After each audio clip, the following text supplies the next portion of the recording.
फलक है, तू ही तो फलक है, तू ही तेरा लक है। इस पल में जियो, वक्त को जाने ना तो, अब दिल में जो आग है उसे बढ़ जाने दो। तेरी शान की पहचान हो, कुछ ऐसा कर दिखाना कि नाना लेगा ये जमाना, तेरा नाम लेगा ये जमाना।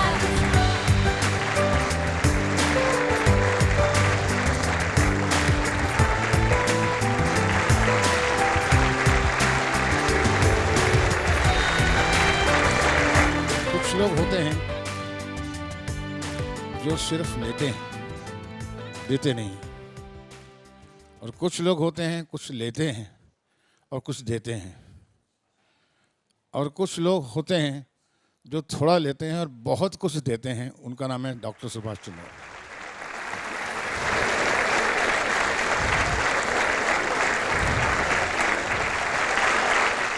We all know his stories. We all know his shows. We all know by now he's like a family member, even to you, even to the viewers. Thank you, Subhashi, very much. Please come on the stage.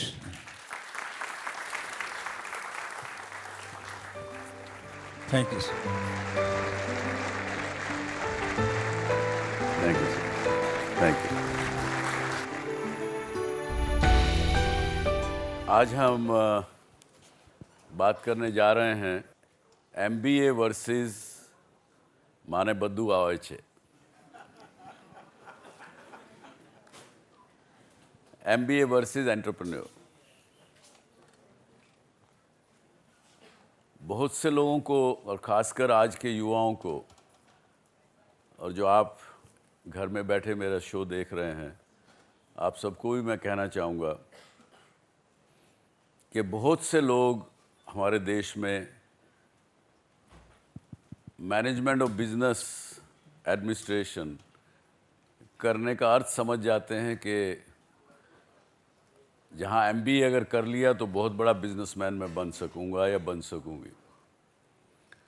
आज हम चर्चा discussion करेंगे, क्या ये सच है कि MBA करने के बाद आप सक्सेसफुल, ना सक्सेसफुल की तो बात की है, लेकिन क्या बनते हैं MBA के बाद, इस पे चर्चा करेंगे। चलिए देखते हैं क्या कहते हैं हमारा प्रिपरेशन।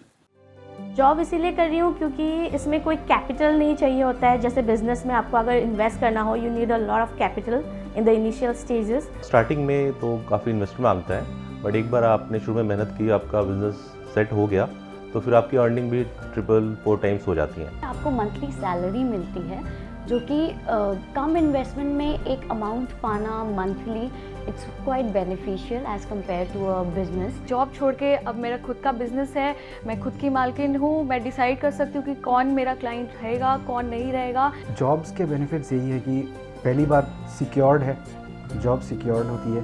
बिजनेस में थोड़ा सा रिस्क होता है। तो बिजनेस में थोड़ा रिस्क होता है, जॉब सिक्योर्ड होती है। आपको अंदाज़ा है हमारे देश में कितने MBA इंस्टीट्यूशंस हैं, कॉलेजेस हैं?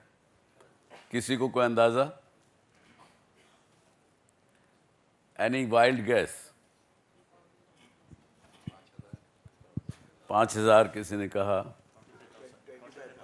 हाँ 25,000, 7,000। We have 55,000 colleges in India who give you MBA degree. 55,000। और हर साल एवरेज में 100 लड़के लड़कियां इन कॉलेजेस से निकलते हैं, यानी 5.5 लाख MBA करके लोग हर साल जॉब मार्केट में आते हैं। पर आज का विषय क्या? MBA versus entrepreneurship. क्या MBA बनना मतलब एंटरप्रेन्योर बन गए क्या? आपका क्या सोचना है? I think that MBA value add करना सिखाता है और एंटरप्रेन्योरशिप एक वैल्यू क्रिएट करना सिखाता है। That's a very good answer, very good answer. क्या नाम है आपका? सौरभ पुराणिक।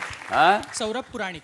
वैल्यू ऐड करना वर्सेस वैल्यू क्रिएट करना, that is the difference. Good Saurabh. Entrepreneurship is about living your dreams and passion, following your passion, and MBA teaches you how to get job and employment. So this is the major difference I find. So what she is saying is a good, very good differentiation between an MBA and an entrepreneur. अगर एक line में कहें तो एक तो है job seeker, नौकरी मांगता है, और दूसरा एंटरप्रेन्योर जो है वो जॉब क्रिएटर है. ये फ़र्क है दोनों में, MBA में और एंटरप्रेन्योर में. Do you agree? तो चलिए इसको देख के आगे चलते हैं. आज मैंने जो बात की 5,500 कॉलेजेस की, उसमें से अगर 20 या 30 या मैक्सिमम 50 कॉलेजेस छोड़ दें जो कि 100% प्लेसमेंट, जॉब प्लेसमेंट कर देते हैं, लेकिन बाकी जो हैं 5,450, वहाँ से निकल के मैंने यहाँ तक देखा है लड़के लड़कियाँ सरकारी जॉब में क्लार्क बनने के लिए भी लाइन में क्यू लगा के खड़े होते हैं. क्लार्क की भी नौकरी नहीं मिलती है.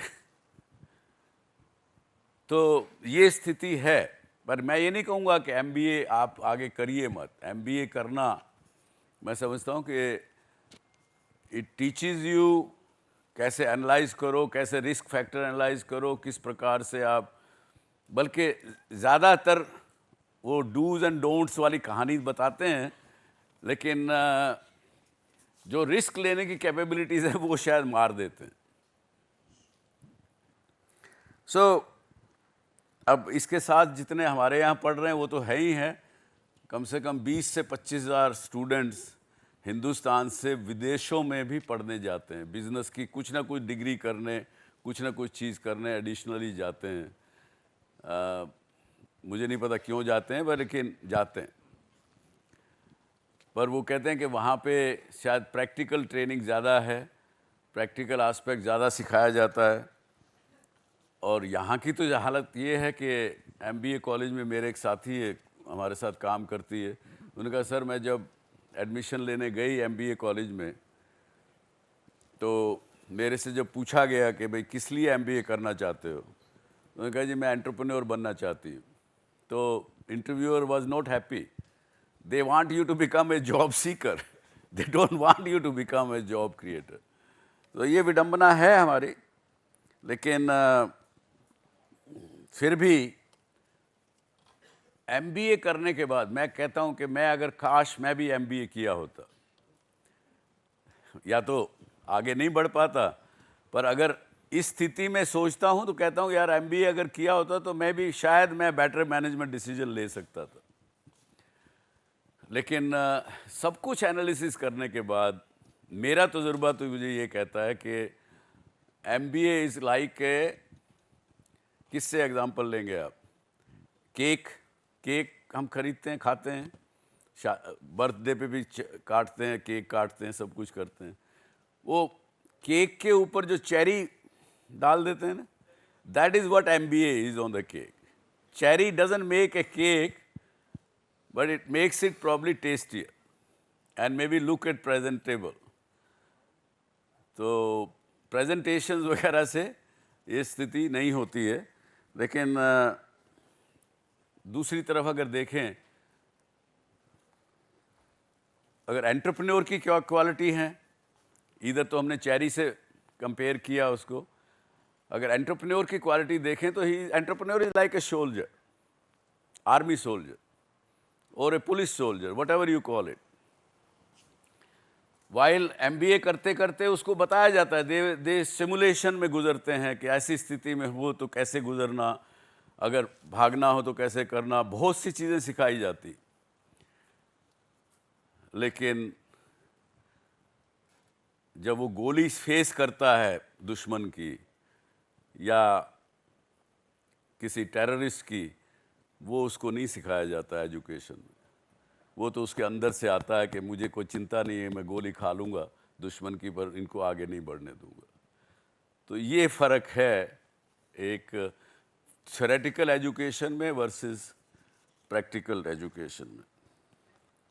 लेकिन हमारे दूसरे एक किसी ने कहा कि MBAs always do casual reasoning. Casual reasoning, किसी बात में रीजनिंग करनी हो, मैंने पढ़ा है ऐसा, मैंने केस स्टडीज़ की हैं, मुझे पढ़ाया गया है, केस स्टडीज़ को देख के उसकी रीजनिंग करते हैं, उसको हमने कहा कैजुअल रीजनिंग। और एंटरप्रेन्योर जो होगा वो क्या करेगा? Effectual reasoning. रीजनिंग वो ढूंढेगा जो इफेक्टिव हो। ये बड़ा छोटा सा नुआंसेस हमारे इन सब चीज़ों में है। आज के हमारे बीच में एक चेंज मेकर हैं, आज उनसे सीखेंगे हम कि उन्होंने क्या किया। Bina Lashkari ji, she is a co-founder, secretary and executive director, Doorstep School. May I have you on the stage, please? Welcome you.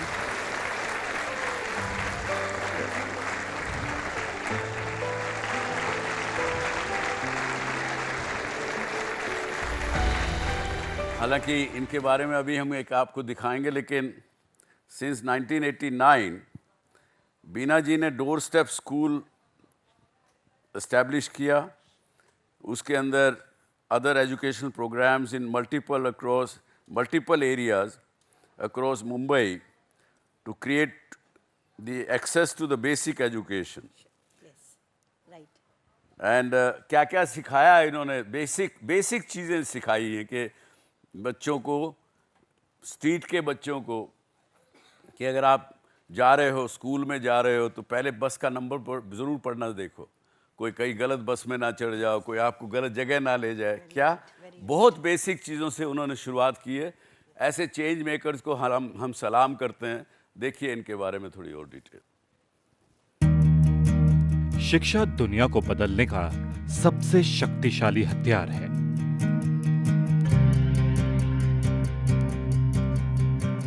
कुछ लोग भीड़ से अलग होते हैं क्योंकि वो हर विषय को अलग नजरिए से देखते हैं। बीना सेठ लश्करी भी ऐसे ही लोगों में से एक है। आपने साल 1990 में डोर स्टेप स्कूल की शुरुआत की और शिक्षा से वंचित बच्चों को पढ़ाने का बीड़ा उठाया। डोर स्टेप स्कूल के जरिए बीना ने उन बच्चों तक पहुंचने की कोशिश की जो आर्थिक तंगहाली के कारण स्कूल में दाखिला नहीं ले पाते। मेरा सबसे बड़ा उद्देश्य है कि बच्चे को पहले एक लाइफ को गोल दो और उसके बाद वो अपने आप अपनी लाइफ आगे लेके जाएगा। सो मुझे लग रहा है कि एजुकेशन से जो हम दे पा रहे हैं वो चाहे वो हम और किसी चीज से नहीं दे पाते थे। बीना ने प्रयास किया और उनकी इस मुहिम से कई लोगों के घरों तक शिक्षा की रोशनी पहुंची। अपनी इस मुहिम का विस्तार करते हुए साल 1998 में आपने बस सेवा शुरू की जिसका नाम स्कूल ऑन व्हील्स रखा गया। इस योजना का मकसद उन बच्चों को शिक्षित करना था जो बेघर। लाइफ का एक गोल है कि जो बच्चे शिक्षण में नहीं जा रहे हैं और जो बच्चे पढ़ाई नहीं कर पा रहे हैं, ऐसे बच्चों तक पढ़ाई पहुंचाना और उसको पढ़ाई तक स्कूल में लाना। बीना से आप हमेशा कहती हैं कि हमें कभी अपनी क्षमता को कम नहीं आंकना चाहिए। हम चाहें तो कुछ भी कर सकते हैं।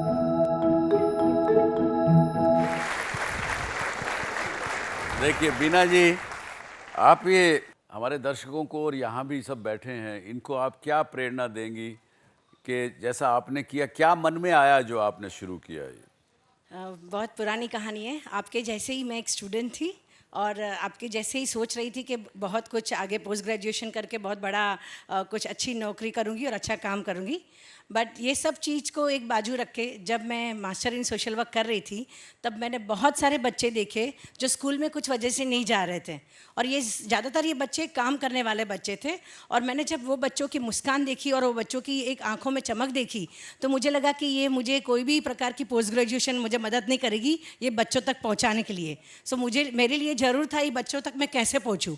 और मैंने ये संस्था डोर स्टेप स्कूल की हमारी संस्था की स्थापना की और हमने देखा कि यदि ये बच्चे स्कूल तक नहीं पहुंच सकते हैं तो स्कूल वहां तक पहुंचनी चाहिए जहां पे ये बच्चे हैं। ये स्वामी विवेकानंद ने कहा अपने जीवन में कि अगर हम स्कूल पे बच्चों को नहीं ला सकते हैं तो स्कूल बच्चों के पास जाए। को जो भी आज बता रही हूँ बहुत सही बता रही हूँ कि मैं ये मेरे पर्सनल एक्सपीरियंस से आपसे शेयर कर रही हूँ। मैंने कहीं पे भी MBA नहीं किया है और ना तो मैंने मास्टर डिग्री खाली सोशल वर्क नहीं, पर आपने नहीं किया होगा, लेकिन मैं तो आपको सोशल एंटरप्रेन्योर कहूँगा।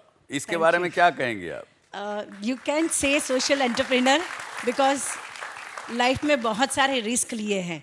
मुझे लग रहा है कि रिस्क लेने से ही एक एंटरप्रेन्योर सोशल एंटरप्रेन्योर बनता है, क्योंकि you go against the society. यानी बहुत सारी बात ऐसी होती है जो सोसाइटी को मान्य नहीं होती है, पर हम उसके ऊपर रिस्क लेके उसके अगेंस्ट कुछ करना चाहते हैं। मैं एक सिंपल बताऊंगी, जब ये स्कूल ऑन व्हील की संकल्पना मैं लेके घूम रही थी हमारे डोनर के पास, तो बहुत सारे लोग हंस रहे थे, बोल रहे थे कि इसमें तो आपको अप्रिशिएशन मिलेगा ही नहीं, आपको डेप्रिशिएशन होगा और आप कहाँ ये चीज़ से क्या आपको फ़ायदा होगा। पर जब ये शुरुआत की 1990 से मैं लेके घूम रही थी ये कॉन्सेप्ट के साथ, 95 में हमने फर्स्ट बस लॉन्च की और अभी उसकी 5 बस बॉम्बे में और 5 पुणे में है। और उसका रिजल्ट देख रहे हैं कि हर साल करीबन 400-500 बच्चे जो कभी स्कूल में नहीं जाने वाले थे, जो स्ट्रीट चिल्ड्रन हैं, जो नींबू मिर्ची बेचते हैं, जो बैग करते हैं, भीख मांगते हैं, ऐसे बच्चों तक हम पहुँच पा रहे हैं और उसको स्कूल में दाखिल कर रहे हैं। सो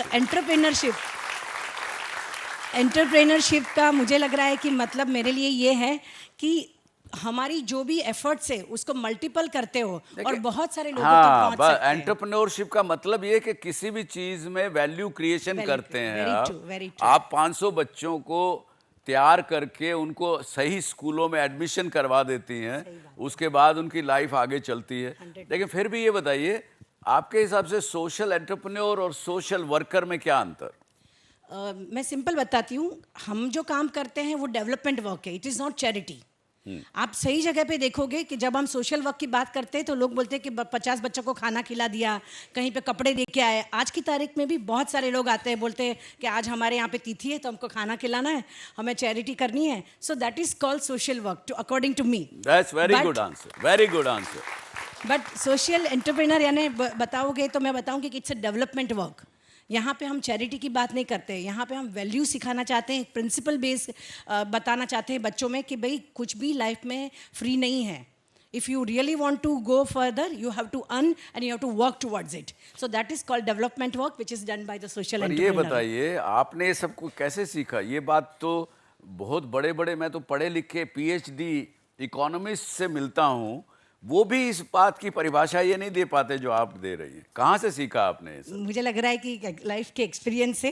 कहीं मैंने पहले ही बताया कि MBA और सब मैंने पढ़ा नहीं है, ना तो ज़्यादा थियोरी पढ़ी है, पर एक बच्चों के साथ इंटरेक्ट करते जो डे टू डे लाइफ में हम जो देखते हैं उससे मुझे लगता है जो हम सीखते हैं वही आपको एक अलग विजन देता है और एक अलग भाषा देते हैं। बहुत अच्छी बात, बहुत अच्छी बात। आपके क्या सवाल हैं बीना जी से?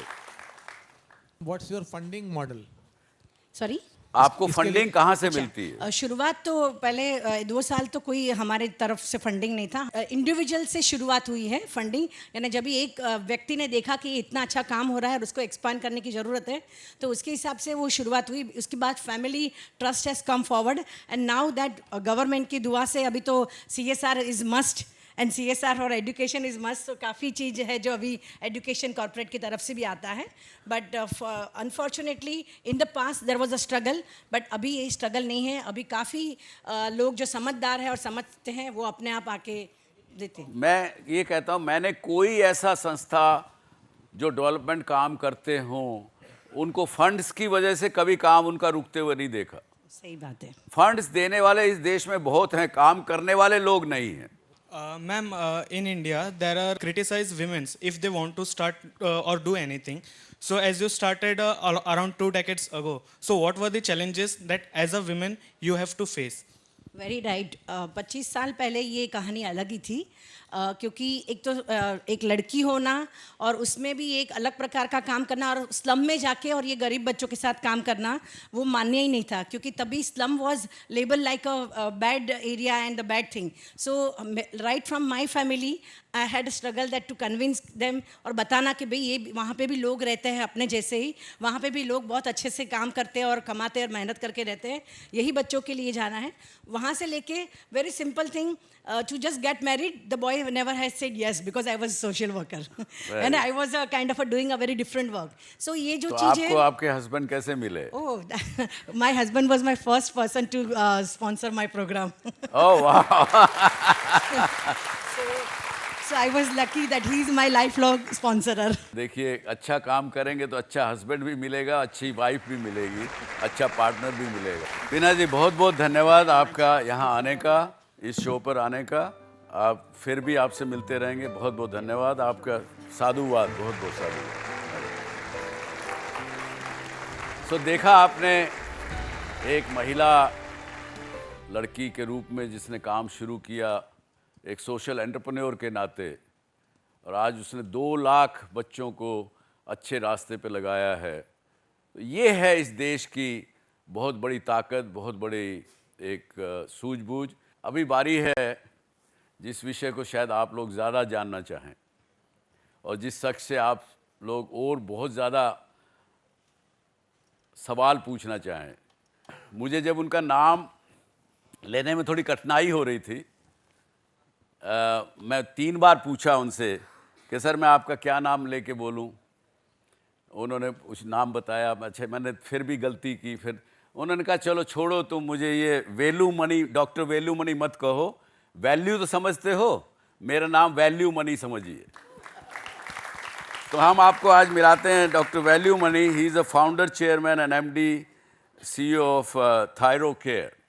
आपने नाम सुना है? डॉक्टर वैल्यू मनी 500 रुपये लेकर के इस शहर में आए, प्लेटफॉर्म पे सोए,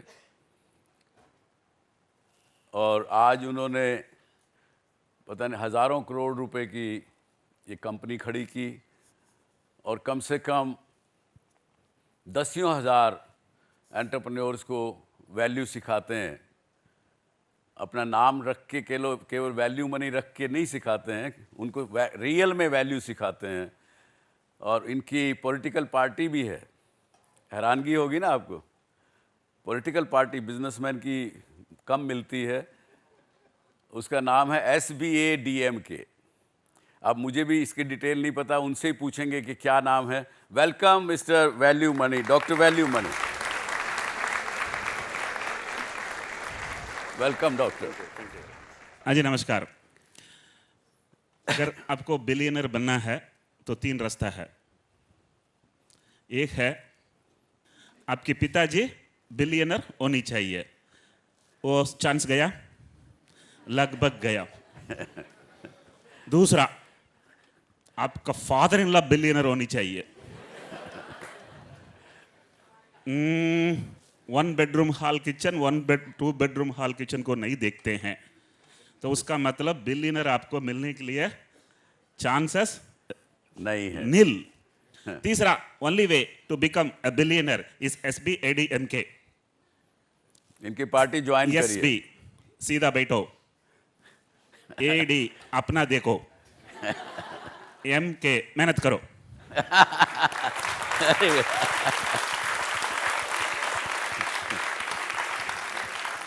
बहुत अच्छा डॉक्टर साहब, thank you very much for coming on to this show. जैसा मैं कहता हूँ आजकल कि डॉक्टर सुभाष चंद्रा एक अपने केवल एक्सपीरियंस ही शेयर करता है, लेकिन इस देश में हज़ारों लाखों मोटिवेटर्स हैं।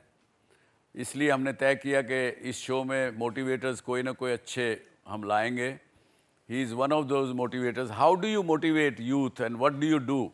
Can you tell us doctor? मैं तो सच बोलता हूँ, वो तो अपने आप अच्छे लग जाते हैं। तो मैं कहाँ से आया हूँ वो बताता हूँ। मैं गांव से आया हूँ और मेरा पिताजी लैंडलेस फार्मर था, मेरा पॉवर्टी था। तो लैंडलेस कैसे फार्मर हो गया? ऐसा तो खेती काम करना आते, लेकिन खेती नहीं है, एग्रीकल्चरल कूली। खेती में काम करने वाला, मजदूरी करने वाला आदमी। जी जी। तो success in life is delta. Delta is x2 minus x1. x1 was where you were and x2 is where you are. And if x1 was 0, do you have anything to lose? Nothing. You have nothing. Lucky are those who are born to poor because they have nothing to lose. There is no downside for a poor. So this is what I believe. मैं गाँव जाता हूँ। तो आप ये क्या कहना चाहते हैं कि पुअर होना जरूरी है करोड़पति बनने के लिए? सुनिएगा, जो नीचे नहीं बैठा वो ऊपर नहीं आ सकता है। ये बहुत अच्छी बात, बिल्कुल अच्छा कहा आपने। तो अगर आप बड़ा धनवान के बेटा भी हो, एक बार एक काम करो, कंगाल हो जाओ।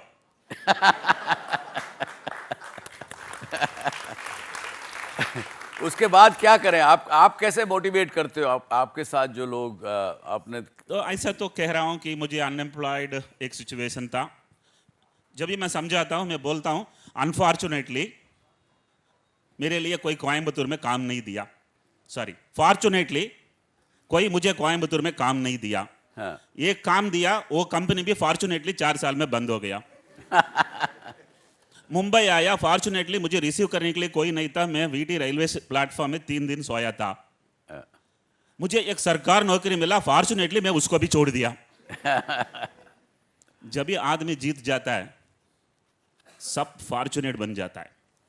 वेरी गुड, बहुत अच्छा कहा आपने। तो मैं ये समझाता हूँ, लोगों को समझ में आ जाता है। तो ये जिंदगी में 2 ही चीज होती है, एक सिक्योरिटी, दूसरा prosperity. There is nothing known as secured prosperity. MBA gives you security and risk taking gives you prosperity. So I always tell people, romance with risk. Ulta baat samjhna. Romance with risk. The biggest is the risk, the biggest is the outcome. तो I motivate people. मैं सरकार नौकरी छोड़ा और 2 लाख रुपया provident fund मिला और उसमें इन्वेस्ट किया। आज थायरोकेयर की नेशनल स्टॉक एक्सचेंज में मार्केट कैप है 4000 करोड़। बहुत अच्छे।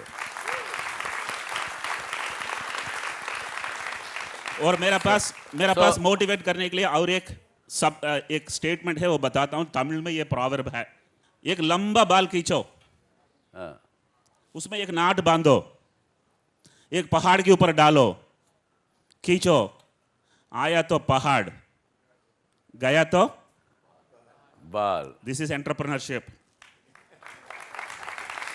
उन्होंने बताया कि अपना बाल लेकर के उसमें गांठ बांधो। मेरा नहीं है, कुछ किसी लंबा बाल, कोई लंबा बाल, लड़की का बाल, और उसको पहाड़ पे फेंको और खींचो। अगर पहाड़ नीचे आ गया तो बहुत अच्छी बात, नहीं तो क्या गया, केवल एक सर का बाल, फिर उग जाएगा। चलिए, I am sure you would want to ask lot of question to doctor Velumani. Yes. My question is, how did this idea came to you of ThyroCare? I mean, why specifically ThyroCare? Ideas are like sperms. Oh my. Millions come.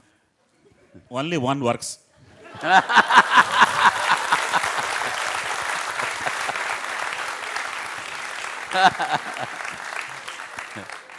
तो ऐसा तो idea आया था, जिस idea में मैं pregnant हो गया, वो आइडिया बहुत बढ़िया बन गया।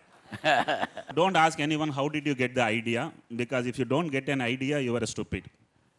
Everybody gets every alternate day an idea. When you see somebody suffering, you get an idea. When somebody is selling at a higher price, you get an idea. Unmet needs of the society is infinite. Infinite. आपको मिलनी ही चाहिए, मिल ही जाएगा। That's very good, very good. Yes. You said people who are poor do not have anything to lose. What's your definition of poor, sir? Make a pyramid of 10 slices of economy. Make a pyramid of 10 slices of economy. Yeah. If you are in 1, 2, 3, you are rich. If you are in 8, 9, 10, you are poor. So, if I was in the bottommost slice of the slice number 10, I have become a member in the top slice. Now, this is a journey. And I always believe, if you are up in the slice, you are likely to go down. But if you are down in the slice, you have very good opportunity to move up. Move up.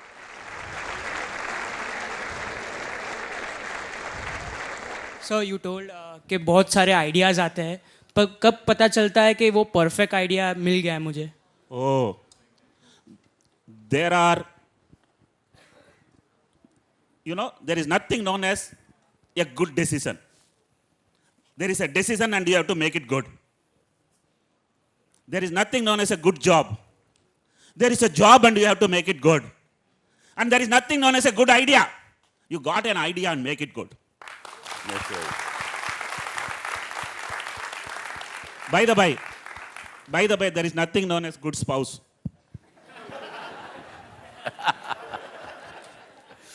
Doctor, though you have not done MBA, nor your wife has done, but you have 700 employees in your company.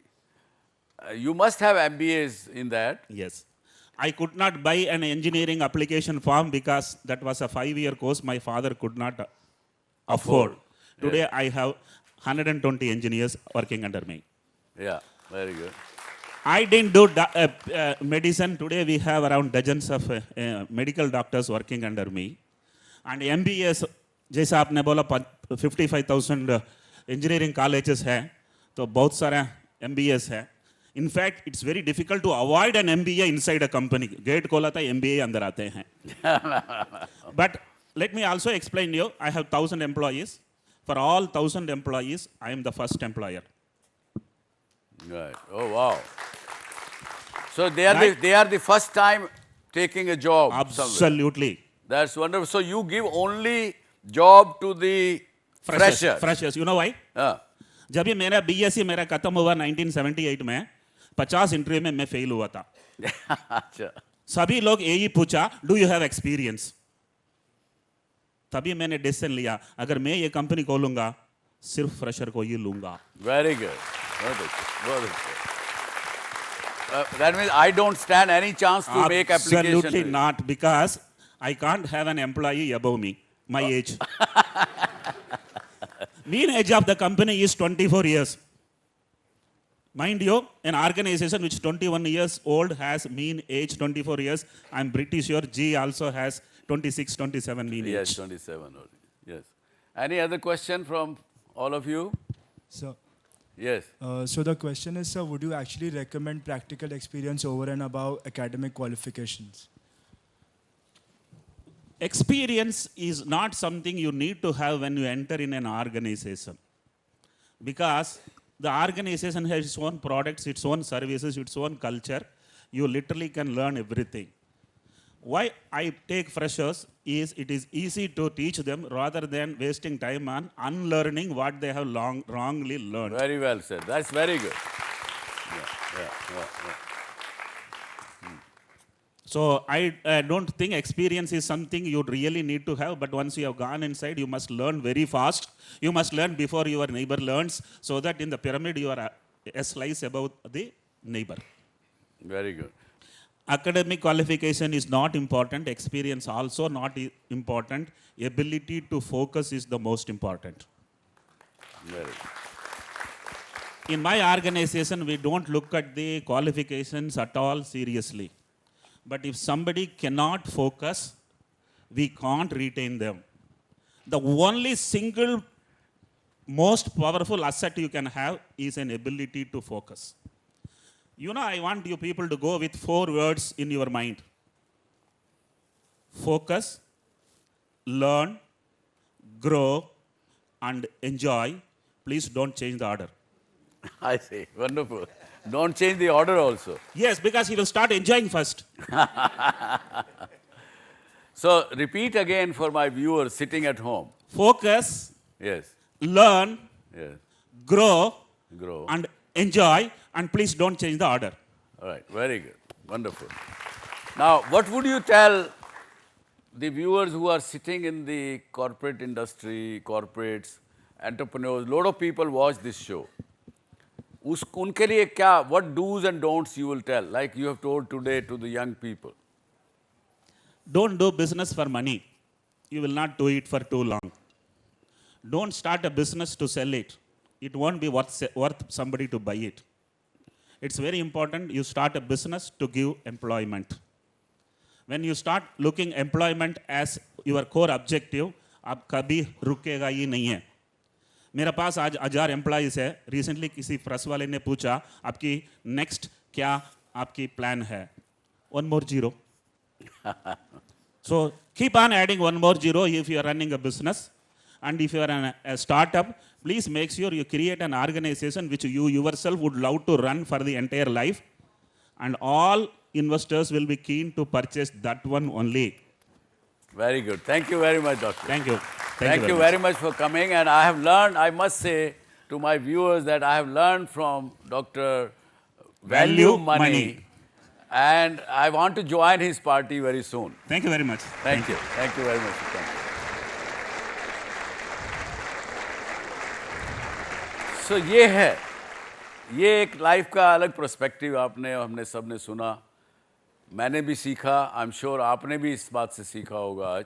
अब आपने क्या सीखा आज? कुछ दो चार मैं सुनना चाहता हूँ आप में से कुछ लोगों को जिन्होंने आज के इस पिछले 1 घंटे में जो हम BA के WAS कर रहे थे उसमें क्या सीखा आपने?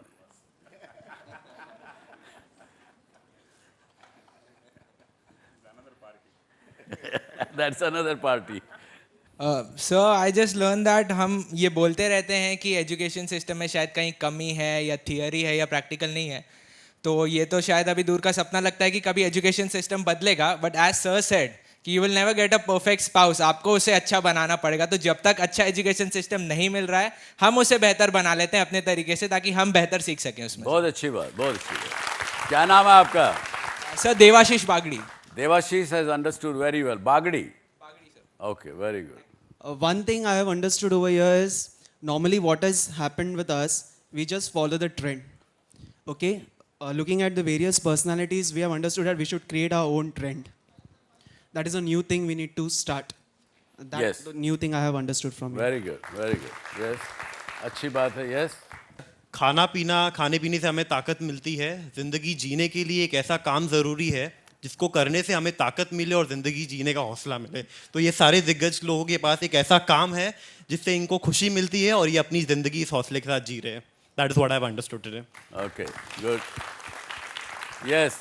I would like to say what I've learned in this past 1 hour is that inspiration comes from within. And if inspiration starts from here, from your heart, things can go right and according to you. अगर आप inspiration ढूंढने की कोशिश करेंगे तो शायद आपको वो inspiration नहीं मिलेगा, लेकिन आप inspiration अंदर खुद खोजेंगे तो शायद आप inspiration ढूंढ सकते हैं। बहुत बड़ी बात आपने सीखी है।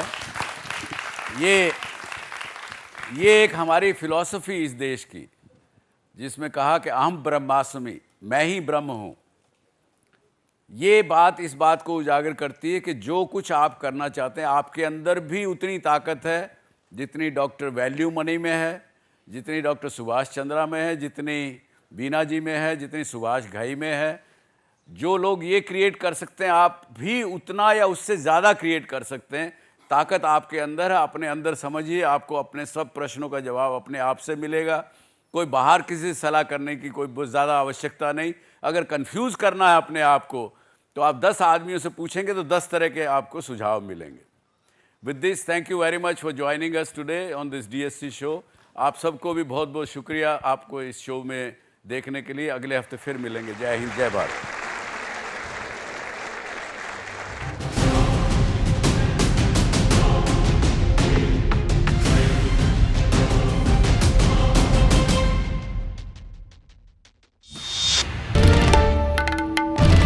বাংলার আওয়াজ, বাঙালির আবেগ, জি 24 ঘন্টা।